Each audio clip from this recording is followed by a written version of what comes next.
옛날 어린이들은 호환, 마마, 전쟁 등이 가장 무서운 재앙이었으나 현대의 어린이들은 무분별한 불량 불법 비디오를 시청함으로써 비행 청소년이 되는 무서운 결과를 초래하게 됩니다.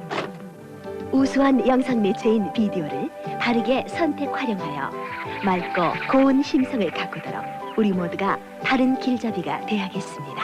한 편의 비디오, 사람의 미래를 바꾸어 놓을 수도 있습니다. 안녕하세요. 국립경주문화재연구소의 최준식입니다. 오늘 시작은 제가 조금 특별하게 한번 준비를 해봤습니다. 이 영상 아시는 분도 계실 텐데 예전에 비디오 대여점이라는 곳이 있었습니다. 그래서 항상 학교를 마치거나 하고 나면은 비디오 대여점에서 비디오를 빌려와서 집에서 딱 틀면 이 영상이 딱 나왔어요. 이 영상을 보고 향수를 느끼시는 분들도 많을 거고, 저도 제 유년 시절 가장 이렇게 맑고 순수했던 시절을 또 떠올릴 수가 있네요. 그래서 저는 감회가 새롭습니다. 여기서는 불법 비디오가 호환마마보다 무섭다라고 이야기를 해요. 이때 호환마마, 호랑이가 아이를 물고 가는 영상이잖아요. 근데 이때 호환마마가 뭐냐? 저희 한국사 공부하면은 종두법 하면 딱 나오는 병이 있습니다. 바로 천연두죠. 그 천연두를 민간에서는 마마 혹은 호환마마라고 했어요. 이 천연두도 저희가 한번 걸리면 죽을 확률이 굉장히 높은 병이었다고 합니다. 당시까지만 해도. 그러니까 엄청 무서운 병이죠. 천연두만큼 무서운 것 중에 하나가 호랑이에게 화를 당하는 것이 되겠죠. 그러면 호랑이는 상당히 무섭고 두려운 존재였구나 라는 거를 저희가 이 영상을 통해서 볼 수 있을 것 같아요. 그런데 말입니다. 과연 호랑이가 무섭고 두렵기만 한 존재였을까요? 혹은 우리가 모르는 어떤 다른 모습은 호랑이에게 없었을까요? 이쯤에서 오늘 제가 준비한 이야기가 슬슬 궁금해지실 겁니다. 아니, 궁금해 하셨으면 좋겠습니다. 바로 호환의 주인공인 호랑이에 관한 이야기입니다. 2022년도 벌써 한 달이 다 돼가고요. 올해는 또 호랑이의 해이기도 하죠. 그래서 민족 최대의 명절인 설날을 며칠 앞두고 나가게 될 이 영상에서 신라완경의 호랑이라는 주제로 준비해보자 해서 기획을 했고 오늘 이렇게 준비를 하게 됐습니다. 아무래도 제가 좀 고풍스러운 이미지를 가지고 있다 보니까 오늘 또 저를 이렇게 불러주셔서 정말 감사하게 생각을 하고, 또 제가 그 기대에 부응하기 위해 이렇게 한복을 입고 나왔습니다. 어떻게 설날 분위기가 좀 나시는지 모르겠네요. 호랑이는 저희 호돌이라고 하죠. 1988년도 서울올림픽 대회 마스코트로 선정될 정도로 저희에게는 엄청 친숙한 동물 중에 하나예요. 우리나라 건국 신화인 단군 신화에도 곰과 함께 주인공 중에 하나로 등장하죠. 그리고 그 밖에 여러 설화나 아니면 민화, 조각 이런 데서도 많이 등장을 하는 게 바로 호랑이입니다. 그리고 무엇보다도 저희 지리 시간에 많이 했는데 이렇게 한반도 지형을 딱 가져다 놓고 이 지형이 호랑이의 모습을 하고 있다라는 것을 예전에 많이 배웠어요, 학교 다닐 때. 그래서 왜 저희 일출보러 어디 가시죠? 이렇게 돼 있는데 거기 가시면은 거기를 호미곶이라고 하죠. 저희는 호랑이 꼴이라고 배웠거든요. 그래서 그 호미곶 지역만 봐도 우리는 호랑이를 상당히 좀 많이 썼구나, 그래서 상당히 친연한 존재구나 정도는 알 수 있을 것 같습니다. 본격적으로 신라의 호랑이에 대해서 말씀을 드리기 전에 제가 몇 가지 알아두면 쓸데없는 지식을 좀 이렇게 말씀을 드리려고 합니다. 저도 많이 아는 건 아닌데, 먼저 2022년이 저희 이민년이잖아요. 그리고 이 이민년을 검은 호랑이의 해라고 부릅니다. 왜 검은 호랑이의 해라고 부를까? 옛날에는 서기 몇 년 이런 표현을 쓰지 않았어요. 대신에 갑을병정 무기경신 임계 요 10개의 글자를 저희 천간이라고 하는데, 이 천간과 아시는 분들도 있을 텐데 똘기덩이, 호치, 새총이, 자축임묘 이렇게 해서 저는 외우고 있어요. 그래 아직도 이 동물이 뭐냐라고 하면은 노래부터 불러요. 이렇게 노래를 불러서 이 동물이 뭔지를 생각해내는데 자축임묘, 진사오미, 신유술에 이 12개의 동물을 상징하는 그 글자, 그래서 요걸 지지라고 하는데 아까 10개의 천간과 12개의 지지를 적절하게 배합을 해서 이렇게 연도를 표현을 했습니다. 그래서 올해는 임인년이에요. 이 임자는 검은색을 또 의미하기도 한답니다. 그리고 저희 여기 인, 똘기, 떵이, 호치, 이때 호치니까 호랑이죠. 그래서 인은 호랑이를 의미합니다. 결국 임인년은 검은 호랑이의 해가 되는 거죠. 참 쉽죠? 그리고 두 번째는 호랑이에 관한 겁니다. 호랑이, 한자 그대로 표현하면은 덤을 뜻하는 호와 이리를 뜻하는 랑, 이 두 개 합쳐져서 만들어진 글자인데 덤이라는 표현으로 더 많이 사용이 됐었어요. 근데 어느샌가 우리가 이거를, 그러니까 그 친구, 이렇게 그림이 많이 그려진 그 친구를 호랑이라고 부르잖아요. 근데 여기에 대해서는 여러 설이 있는데 제가 그 중에 한 가지만 말씀을 드리자면, 아마 처음에는 이거를 호랑이와 이리나 이 비슷한 동물들을 모두 이렇게 뭉뚱그려서 호랑이라고 했다가 이게 계속 익숙해지면서 나중에는 이렇게 멋진 그 친구를 호랑이라고 부르게 되었다. 물론 이것도 하나의 설이기 때문에 그러니까 참고하시면 될 것 같고요. 일단 여기에서는 저는 오늘 일반적으로 사용하는 명칭인 호랑이라는 명칭으로 말씀을 드리려고 합니다. 자, 우리 기록에 등장하는 호랑이 하면 가장 먼저 생각나는 게 뭘까요? 바로 백수예요. 거기에서부터 나오는 맹수겠죠. 맹수에 관한 부분들이 먼저 나옵니다. 기록을 살펴보면은 호랑이가 민가에 나타나서 인명과 가축을 해치고 하는 일종의, 아까 제가 호환마마 할 때 나왔던 그 호환이, 호랑이에게 당하는 화가 여기서도 나와요. 그래서 이거는 아주 예전부터 고려 조선 시대를 거치면서 계속해서 나옵니다. 이게 어느 정도냐면, 제가 이 표현이 너무 재밌어서 들고 왔는데, 19세기에 조선을 유람했던 영국의 여류 문필가인 이사벨라 버드 비숍은 자기 여행기에서 조선 사람들은 1년의 반은 호랑이를 쫓느라 보내고 1년의 나머지 반은 호랑이에게 잡아먹힌 사람의 문상을 가느라 보낸다라는 표현이 있어요. 그만큼 호랑이에 대한 피해가 심했다라는 거죠. 그러면은 호랑이는 우리에게 두려움의 존재였구나, 맹수였구나.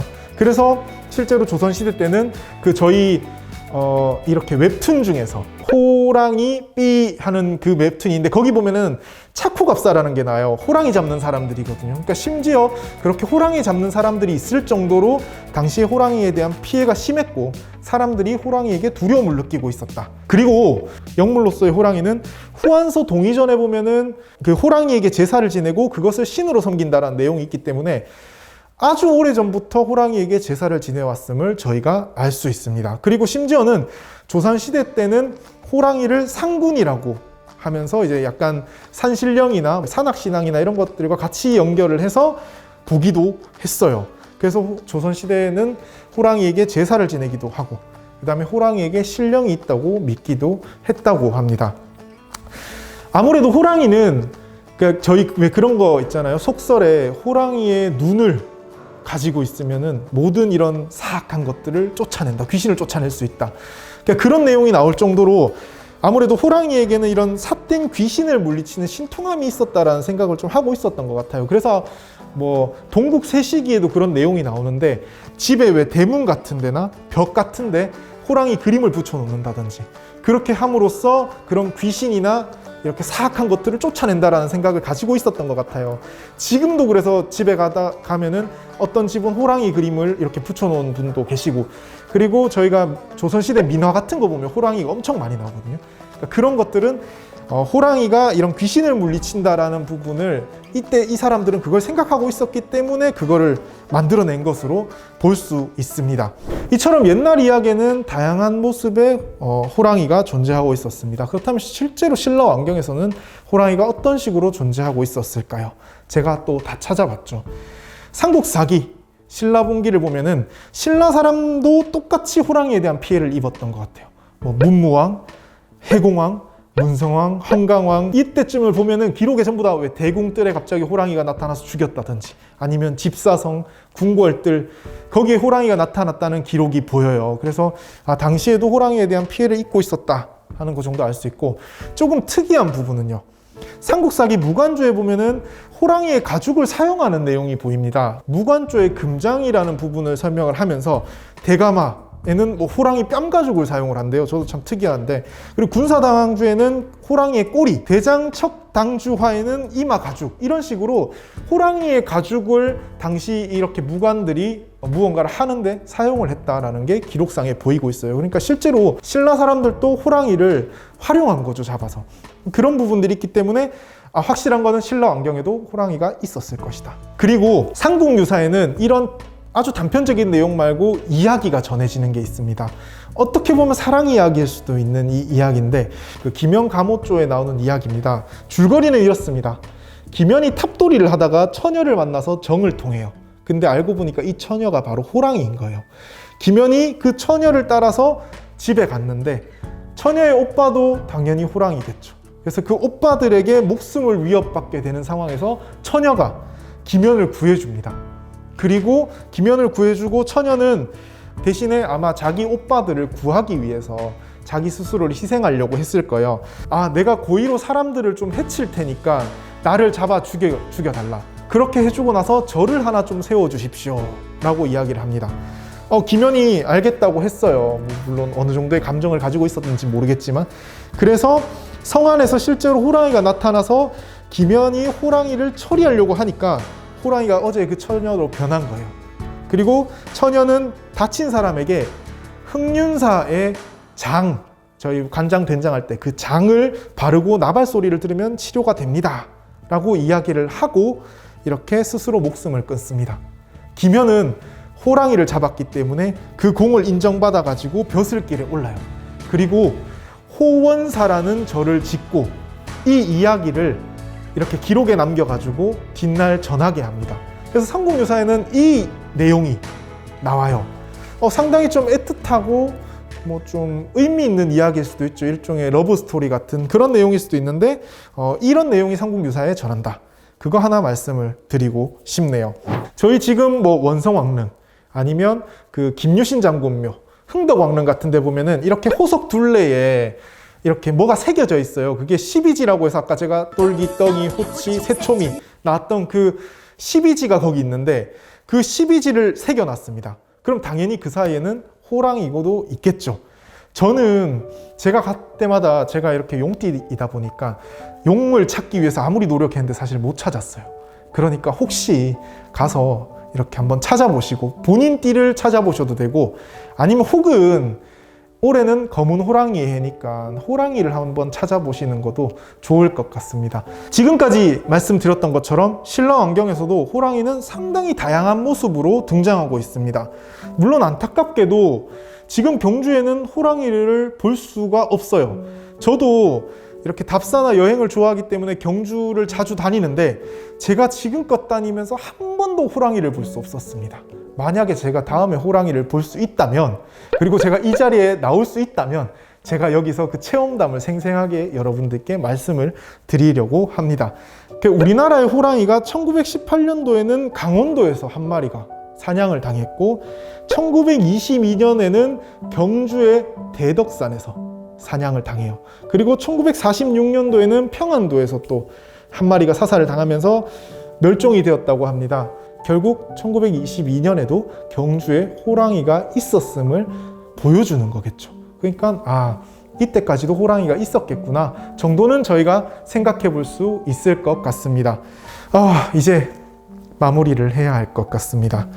연말이 되면 가장 먼저 떠오르는 단어가 다사다난입니다. 저는 개인적으로 지난 한 해 저희가 많은 일과 많은 어려움이 있었기 때문에 그 어느 때보다 다사다난이라는 표현이 더 맞다고 생각을 하는데요. 저희는 지난 한 해는 우직하게 일하는 소처럼 이 힘든 날을 잘 이겨나갔다고 저는 생각을 합니다. 올해는 바로 아까 제가 말씀드렸던 그 삿된 귀신을 물리치는 호랑이의 용맹한 기운을 받아서 앞으로 나아가면 좋을 것 같습니다.